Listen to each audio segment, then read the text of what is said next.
The top 1% of business owners aren't smarter than you. They do things differently, and that's what I'm explaining in this video. If you feel stuck, it's because what got you from 0 to 100,000 or $100,000 to $1 million or $1 million to 10 million or 10 million to 30 million isn't going to be the thing that gets you to the next level. And you're probably working on something that was once very important, but is no longer. So to make this real, I'm gonna give you 3 examples of my own business experience of what I thought the business I was in versus the one I was actually in. So in the very beginning, I was into fitness. I got into it thinking that my life was gonna be about what workouts we were gonna be and how I was gonna structure the weights and the intensity. And then as soon as I actually got into the business, I realized that the biggest issue is most people don't even show up to the gym. All of my attention was like, oh my God, I have to get people first in the door, and how do I get them to stay? And how do I run this profitably when I've got rent, I've got trainers, I've got equipment that breaks? And all of a sudden I was like, oh my God, I thought I was gonna be in the scientific fitness business, when in reality, I was in the sales and marketing business. One of the easiest ways to identify what business you're really in is to zoom all the way out to the people who are already 100 steps ahead of you. Not just 1 or 2 steps, but like 100 steps. And the reason for that is because if I said, if you just look at someone who's 1 or 2 steps ahead of you, you should do what they do. The thing is that they're 1 or 2 steps ahead of you and they're probably gonna get lost too. But if you look at the people who are all the way at the top, typically it's because they figured out something that you haven't figured out. If you look at the biggest fitness businesses that are gyms, most of them are basically in the sales and marketing business. They have absolutely mechanized the ability of getting people in the door. Their general managers for each location are just people who have membership quotas who are driving sales day in and day out. And so for me, I'd never even sold it before. I didn't know what a lead was. I didn't know what email marketing was. I didn't know any of this stuff. And the thing is I signed a lease, and 30 days later I had to come up with $5,000. And I'm like, how am I gonna do that? When I was begging people to buy my gym memberships, that was a form of sales, not good sales, but it was a form of sales nonetheless. All of a sudden through repetition, I was like, oh, okay, so I have to have these consistent conversations that get people to buy. And if I do that more effectively, then all of a sudden I make more money. Okay, cool. So this is really important to this business, because believe it or not, people don't wake up someday and say, you know what? I'm gonna sign up for a gym membership.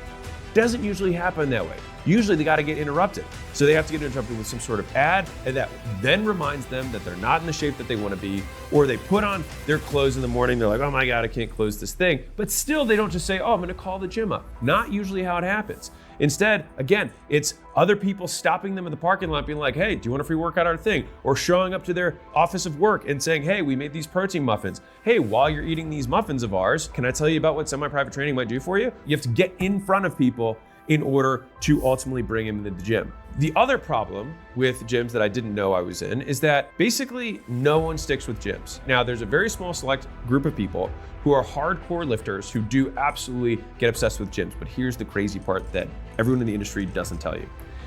They are such a small percentage that they're the ones who actually take up all the space in the gym.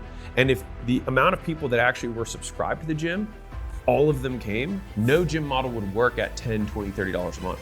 Like if you actually had people pay who only used it, your gym membership would have to be something like $200 to $300 a month, which just so happens to coincide with the vast majority of service-based gyms, what cross-training facilities and boot camps and semi-private training facilities, all of those have clients who all show up, and that's why those prices are where they're at. Even a business like Crunch or Planet Fitness, they have $10 a month memberships, but they still have like 5 or 6% per month of their customers who churn out. So that's like half the customers per year are leaving out the door. You've got thousands of customers and you lose half of them every year. Guess what else you need? A machine for generating another few thousand customers to fill up the bucket.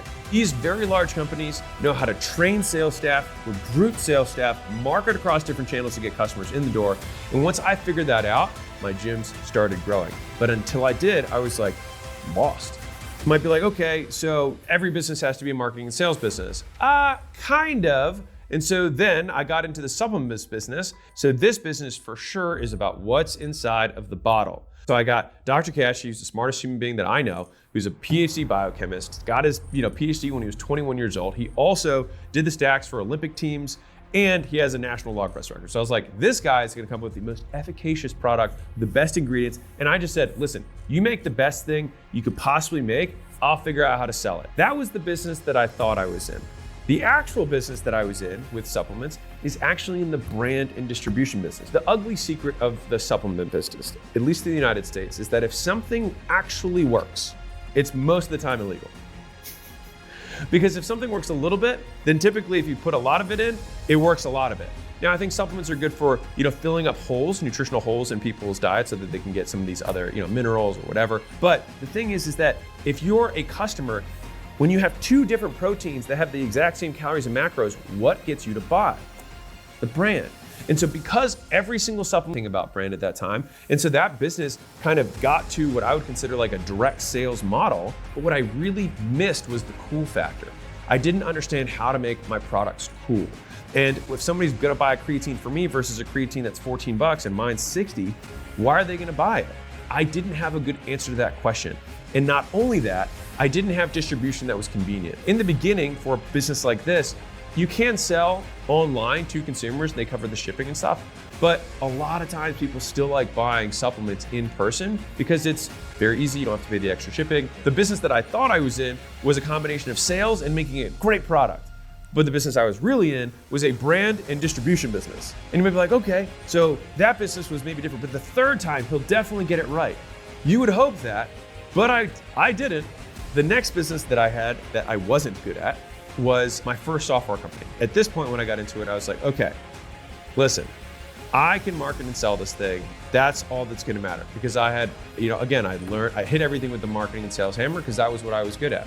But when I got into the software business, I realized that you could sell software really, really easily because most software solves a problem that's pretty easy to describe. And the technology is supposed to remove a lot of pain. The problem is that as soon as someone logs in and it doesn't solve that problem, or it solves that problem by introducing even more pain into their lives, which is very common, they then immediately hate it, and you by default. I thought I was in the marketing and sales business, yet again, when in reality, I was in the product business, and I didn't know anything about product. From like a software, I didn't know how to write code. I didn't know what UX or design is. Like, I'm still not that good at design. The whole thing was just kind of like screwed from the onset. I didn't have any of the talent, and my strategy was not around product. So the fundamental issue with that business was that the product wasn't good enough to deliver on the promise.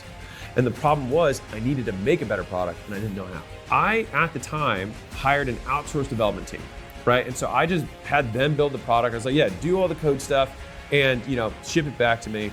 But the issue that I ran into was a couple things. Number one is that I literally aligned myself with someone who had a disincentive to do a good job. So think about this.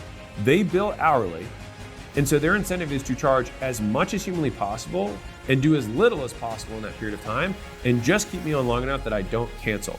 Now, the longer you work with an outsourced development shop, the harder it is to leave them because they have all these developers who are dedicated to your account and they're all read up on the code. You're like, well, I can't switch now because they already have 5 or 10 or 20 developers that are allocated to me. And here's the even worse part. Let's say that you're still really good at marketing and sales. Guess what happens next? They see how much money you're making. They own the damn software, right? So they can see that you're making money. And you know what's crazy? Is that I noticed as we kept making more money, my fees just kept going up. Wild. Almost so much that I was like, wait, where's my profit? At the end of the day, the dev shop was more or less taking advantage of us. And because I had no technical proficiency, nor did I have a co-founder who was really technical, because you can't absolutely have a business like this, somebody's got to know how to code, right? Somebody's got to understand technology. And I didn't know it, and I didn't have anybody else, and specifically I didn't have anybody else who was incentivized to help. Because in the software business, you can make the promise of good, fast, cheap, and people are going to buy. But you have to fulfill that promise. And that's fundamentally what makes that business so hard, but also so lucrative when you get it right. And so I learned that lesson too late. I ended up selling that company to somebody who did have a full in-house dev team, and I had built, because of my sales and marketing ability, still a pretty decent sized distribution base that he could then leverage with his software and continue to expand the business. So that worked out okay. So I'll give you another example of what business you're really in. So I talked to a guy recently who is in the M&A world, so mergers and acquisitions, and he was buying up plumbing businesses.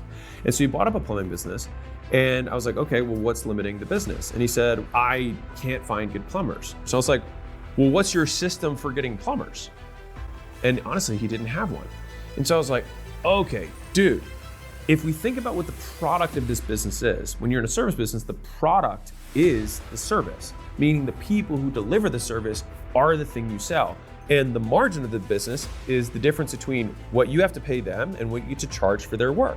Our acquisition process to scale the business doesn't have to be customer facing because you've got phones ringing off the hook. There's already tons of demand, there's insufficient supply. And so the question is, what are you doing to outmarket your competition for large YouTuber, big creator, right? And I said, well, what's the goal? And they said, we want to, build, make more money. I said, okay, great. So what do you think it is right now? And they're like, well, right now, and just to give you context, they're a way bigger channel than me. Very big, many millions, tens of millions. I said, what are you doing right now? They're like, well, we think that we've really mechanized our process of creating content. And, we think that we can get these new levels of efficiency in the content creation. And I was like, okay, so out of 100, compared to the marketplace, what would you guys rate your content at right now? So what's funny is that they were like, I think we're like maybe a 90, but I'm like, God, you just do percentiles here, like you're 0.00. But everybody, when it's your own game, you know so much about it. You've forgotten more than people who've been in this for 2 years know about it. You guys are probably like a 99 out of 100 on marketing. The issue with your business, despite the hundreds of millions of impressions per week that you're generating, is that you're just not making that much money. So would you really think that doing more media is the solution? And so they looked at me for a second. I was like, what do you sell to make your money? And they were like, well, we do sponsorships every once in a while. We basically this and that. I was like, okay, do you think it's possible that not having a clear monetization mechanism is the issue? What would you rate your monetization strategy at? And they were like, oh, well, probably like a 5 out of 100. I was like, okay. So you've been deploying all your resources to go from 99 to 99.5% rather than taking those same resources. And the thing is that when you're this low, going from 5 to 25 probably takes less effort than going from 99 to 99.5. And so what we need to do is fix the monetization of this business. When they had this larger goal, the business that they thought they were in, which is media, but to get to where they want to go, they were gonna have to enter into having a business model. They're gonna enter into monetization as the issue in the business. The problem that most businesses have is they don't know the business they're actually in. And they keep trying to solve the problem that they enjoy solving rather than the one that the business requires to be solved. Every business has a big, hairy problem. And this has been my experience. And maybe just because it took me too long to learn, or I only learn about it once I get into it. As a recommendation, so this is a hack of hacks. If you're entering a new marketplace, talk to the people already in that marketplace and ask them what the hardest part of their business is. And a lot of people follow me because they're in education or consulting, information products. So think to yourself, well, if you're in that world, what business do you think you're really in? Well, if you learn the basics of marketing and sales, just like any business, but if you want to make it big, look at the big consulting firms. Look at McKinsey, look at Bain, look at Ernst & Young or KPMG. These are all recruiting machines because on a long enough time horizon, you have to learn how to do other stuff because you can only keep selling infinite people for a period of time until eventually you've sold everyone within a marketplace and there's no one left. You've already pillaged the land. Instead, we have to find a way to get people to keep buying. If it's in the service business, it means having exceptional people. If it's in a physical products thing, it's how do we get customers to come back again and again. If you're in the software business, it's the same thing, except you're doing it via code rather than kind of a recurring, how do we basically engineer consumption? A lot of entrepreneurs who are in the education space, and I bring this up because I'm literally educating right now, is that they have one talented person, they have some guru, and then they hire people who really aren't as good, and then they dilute the service quality over time, and then they're surprised that somehow their business stops growing. When they were smaller, it grew really fast because you had a good product, which was you. You were exceptional. And then you hired all these other people, and they're not exceptional. But then you're like, oh, I love this one. I decided to stop doing it because it's not scalable. One of my favorite lines to hear. I'm gonna try not to curse. It's gonna be hard not to. I'm really struggling. Motherfucker, they are building cities in the middle of the ocean. We are sending rockets to space and building internet from satellites globally. We have electric cars, we have AI robots, and you think that you can't scale service? Of course it's scalable, you're just not good enough. But when you phrase it that way, now it becomes a problem that you can solve. This is a second hack of hacks for figuring this out. Insert the problem that you claim to have that is unsolvable and frame it in the form of an I don't know. So for example, no one can sell like me. I hear this all the time. No one can sell like me. What if you said, I don't know how to get anyone to sell like me? Salespeople suck. I don't know how to find good salespeople. There's no good plumbers. I don't know how to recruit, hire, and train good plumbers. All the leads are crap. I don't know how to advertise to get good leads. One is a complaint, the other is a question, and the question has an answer. And so as soon as you can actually ask the right question, you start walking down the path to getting the thing that your business actually needs, rather than you just complaining and giving yourself an excuse for why your business isn't growing anymore. And then you cast all the power out to some external thing, and that way you feel good and you can rock yourself to sleep every night saying, you know what, I gave it the good fight. But there are some people who actually want to fucking win. And so for those people, this is what I'm making this video for. The thing that you're doing right now, if you keep doing it and it's not working, is the wrong thing. So let me give you one that you might not know as much about. So in the investing world, so I got into this, right? So Layla and I took out, many tens of millions of dollars in distributions, and we also sold the company for lots of tens of millions of dollars. And so we had enough money that we could start our own family office and actually start buying companies and investing. I thought investing was about doing lots of deals at good prices. And what's interesting about this is that in some businesses, it does work that way.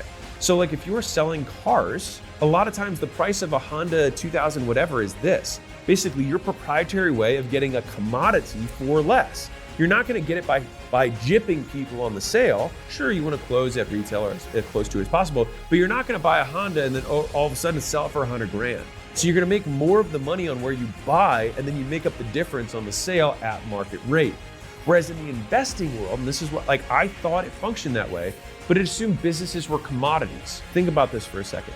It assumed that, okay, I'm just going to try and buy as many businesses as I can and buy them for as low as possible. But the problem I was missing is that a really good business can outperform all of your bad ones with one good deal. For me, what I thought I was in was the high volume discount deals. The business that I was really in was learning how to say no at a much higher velocity to a much higher number of deals, because you only need one Facebook. So let's confront the real problem. At each stage, I've had these learning curves where I thought I knew what the business was about. And then I realized what it was really about. The big, hairy problem that I had to solve. Here's how I think through this. It can be painful because oftentimes we spend so much time trying to solve every other problem that we think we know how to solve, rather than solving the one that we know we need to solve but don't know how to. That's a lot of times what makes that big, hairy problem so hard, is that you just don't know what to do. And this is why so many entrepreneurs start a second business, because they're like, I don't know how to grow this one past this one. And then they make up a reason, and then they start another business because they think somehow the second business is gonna be different than the first. When in reality, you're just gonna reach a plateau that you don't know, and then you're gonna stop again. So you have to confront the issue. You have to confront the problem. And so this is how I mentally trick myself into being okay with solving hard problems that I have no idea how to solve. I imagine to myself, this is purely hypothetical, all right? So let's say that I've got a business that's doing $10 million a year. You can use whatever zeros you want, okay? And let's say that it's got, $3 million in profit, okay? So this is top line, this is bottom line, AKA profit, leftover, cashola, cheese, cheddar, lettuce, money in the bank account, whatever you want to say. So that's our top line, bottom line. Let's say that we've got this big, hairy problem.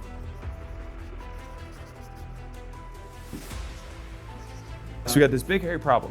Now, we think that if we solve this big, hairy problem, we're going to be able to continue to grow the business to $20 million a year in top line revenue. And that 3, because we've covered a lot of our fixed costs in the 10 million, is actually going to jump all the way to like 7 or 8 million, all right, in profit. So a disproportionate profit increase with the increase in top line, which is not uncommon. So here's what's crazy.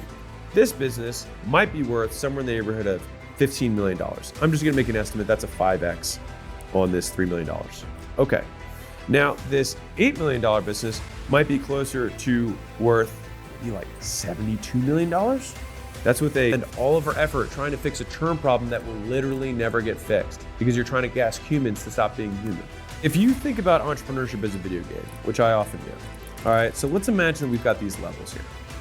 All right, so we've got level 0, we've got 1, 2, 3, 4, 5, 6, whatever. I should probably end on 7, because 7 feels like a better level to end on, but let's go with 6. Maybe in the very beginning, you have to figure out what you're gonna sell. All right, you've got a what? And the big issue at this point is that you just can't make decisions. You're completely indecisive. You can't commit to anything. You have this fallacy of the perfect pick. You think that whatever you pick has to be the one thing that you're gonna stick with for the rest of your life. But the reality is that you're probably not, because you don't even know what you're doing, right? You don't have the perspective from which to make a judgment. And the only way you can gain perspective in which to make a judgment is to actually pick something and then start and then gain more data. You have to do that first. Now, let's say that you graduate from that level and you actually made a selection. Congratulations. Now you have something to sell. So then you have to learn advertising 101, because no one's going to buy your thing unless they know about it, right? So you have to learn that skill. At every one of these levels, you will have entrepreneurs that just get to level 1 and then they don't learn level 2. Let's say level 2 is they learn how to profit, right? They learn a business model around it, that they wrap a business around it. Okay, let's say that's level 2. Well, they get to level 1 and then they say, you know what? I just saw this thing over here that looks easier to scale up. So I'm gonna race through level 1 and level 2 here. And they do, and here's the crazy part. This next business, they do this in 1/3 the time. And they're like, oh yeah, this was a great idea. I just, boom, look how fast I'm going. And then they crash into the same level again. They're still stuck at level 2 because they never learned it. The big hairy problem is typically the problem that you need to solve to get to the next level. And it typically requires an entirely different skill set. Most people can't confront that level of uncertainty or that level of dissatisfaction with themselves, and so they just start something else. This is, and I will probably keep repeating this because it needs repeating, is that the woman in the red dress, right? She is the distraction. And if you don't know what I'm talking about, in the Matrix, there's a moment where Morpheus is training Neo. They're walking through a busy city. Then all of a sudden, a woman in a red dress walks by. Morpheus is talking. Neo looks back, and then Morpheus says, were you listening to me or were you looking at the woman in the red dress? And he looks back at him and he says, look again. And he looks again, there's a gun pointed at him. And he says, freeze. And he said, this whole point, this training is to teach you one thing, which is that if you're not one of us, you're one of them. The one of us is, if it's not the core business, it is a distraction from the core business. Because every one of these other things, every one of these other people in the street, every one of these other opportunities can look attractive, because you don't know the shit on the other side. It's the grass is greener because it's on the other side of the fence. And if you got close to it, you'd see the manure that you had to sit in order to get it to grow. The craziest part about all this is that you can beat just about everyone if you can stick with something for a few years. Hey, and real quick, if you're not sure what level of business you're at right now, I spent 200 hours this year just making this one project for you, which is the $100 million scaling roadmap. And I broke up the stages of business into 10 stages. And you can identify where you're at by simply just putting in your business information. You go to acquisition.com/roadmap, and it'll spit out this custom report that tells you what the constraints are at that current level and what you need to do to graduate and get to the next level. This is our gift to you, absolutely free. And if you're like, I'm not sure what the big hairy problem is, or I'm not sure what business I'm really in, on the thank you page, you can book a call with our team, and we'd love to help you figure that out and ideally get past it. Let me conquer a big belief that is common among entrepreneurs. One of the biggest reasons that people will switch from their current business to the next business, there's two big ones. One is a fancy way of saying it's hard. This is the I don't think my business is that scalable. And I'm like, remember, cities, middle of the ocean, rocket ships in space, cars that drive themselves, robots that are smarter than humans. Really? You think it's not scalable, or you don't know how to scale it? Remember, let's flip it into a question. I don't know how. I don't know how to scale it. How do I scale a business like mine? So one is the difficulties thing. The other one that they do is that they will say, I don't think this business can get to the size that I want for myself. Now, I will put a big disclaimer here, which is that if you want to be the richest person in the world, yes, you're going to probably have to do some sort of technology that has mass global appeal. And it can't look like any of the technology businesses that already exist, because those already exist. So it has to be a true de novo idea. And I'll tell you something else. If your goal is to become a trillionaire, you probably won't. And the reason for that is because the people who are the absolute richest in the world are missionaries, not mercenaries. They do it because they genuinely believe that this solution deserves to exist in the world, and they're willing to eat glass for a very long time. Now, in your mind, and I say this as also an entrepreneur who has money goals, in your mind, $1 trillion is just like, you just see that as winning, because that means that you're the richest person in the world. But can you name the richest person in the world 30 years ago? You can't. That guy was number one. Can't name. It wasn't Bill Gates. Do you know who Paul Getty was? Richest man in the world, 100 years ago. 30 years he was rich. A dry cleaning business. Okay. Well, we can make that into a franchise model and then scale that way. We can privately own them and just keep compounding the business. And what business are we really in when we're in dry cleaning? Honest truth, I don't know. I've never been in it. What I would do is I'd talk to a bunch of dry cleaning people, be like, what sucks the most about the business? Maybe talent's not that hard in dry cleaning because maybe the skills of managing a dry cleaning business are not that tough. Maybe the issue is the machines break a lot. And you're actually like, I'm in the logistics and machining business. I need a lot of tech inside of that business. Okay, well, that's the business you're in. Ask people who are in the business what the hardest part of it is. Oftentimes they'll give you the big hairy problem, and then you just get to say, is that the type of problem that I prefer to solve? And this is a frame that Layla uses a lot that I love when we're helping an entrepreneur make a big decision. They'll say, hey, there's these two paths I have in front of me, and I'm not sure, should I do the franchise? Should I do the privately held model, right? Now, the big overarching thing that no one seems to mention is we might ask, what's the goal? But what the subtext underneath of that is in what timeline? Because almost all goals are accomplishable on a long enough timeline. Now, back to the two paths. Let's say that you're making that decision. I want to start a franchise, or I want to keep privately held. Okay. If this is the path, what you want to do is you want to adequately be able to know what the big hairy problem is in each of those paths, because there's one and they're different. And then you ask the follow-up question, which is, which of these problems would I rather have? Follow-up to that is, which problem do I feel more equipped to solve today? And so that gives you a lot of insight, because a lot of times people want to think about the upside, but the downside mitigation is what gets you to the upside. Elon has this really great quote that he has from somebody else, but he says, entrepreneurship is a lot like staring into the abyss and eating glass. The staring into the abyss part is because you're constantly facing the uncertainty of the business and existential risk to the business every single day, feeling like it might not work. On the eating glass side, it's that entrepreneurship is the most efficient funnel for having nothing but bad news. So think about it like this. There are problems that are very hard to solve, and there are problems that people don't want to solve. You get to have the best of both. As in, you get problems that no one wants to solve, and they're really hard, right? Problems that are hard that people want to solve, they'll still work on them for you. Problems that are easy that people don't want to do, you can usually pay someone enough, but like it's solvable. But it's the ones that really suck and no one wants that you get to have. And what happens is this becomes your lens of the world, because you just think all day, every day is problems that absolutely blow, and no one wants to do that. But you have to do it, because who else is gonna do it? It's your business. Every single day, it's just trudging through this muck. And you think that somehow another business is gonna have different mechanics. But this is a feature of entrepreneurship, not a bug. Entrepreneurship is the mechanics of entrepreneurship and ownership, specifically being CEO, being the person who's calling the shots. That's your life. And that's what you get compensated for. And so there's a lot of romanticism about entrepreneurship, the freedom that entrepreneurship gives you. Well, it depends how big you want to go. Because basically the day that you stop eating glass, the day that you stop dealing with that, is the day that, in my opinion, you sacrifice some of your potential for comfort. And I think that's okay. I think it's totally okay. But that's a trade you get to choose to make. But at the end of the day, I said that there's two big reasons that people say, I think I should switch my business. One is that the business I have is currently not scalable. Hopefully I've popped that balloon for you. And the other is that I don't think that this thing could become super big. Well, we have to ask the question, how big, and why do you want it to be that big? Is if it's just for ego, you're probably never gonna make it, because it's too hard and you already have satisfied your material needs. So the reason that those massive companies exist is because the people who started them genuinely thought that it's almost like their purpose in life was to do this service for the world. And as a result, the company continued to grow, and they were willing to deal with all the glass for that entire period of time. When we talk about Jeff Bezos with Amazon, it's only just been like a chill 30 years for Amazon, 35. Like, we talk about these fast growth tech, like Facebook's like 20 something years old. At the end of the day, you're gonna have this choice. I want you to know that there is absolutely a version of your business that can become $100 million. I really genuinely, I have a very hard time having someone convince me that there's not a version of just about any business, because of this.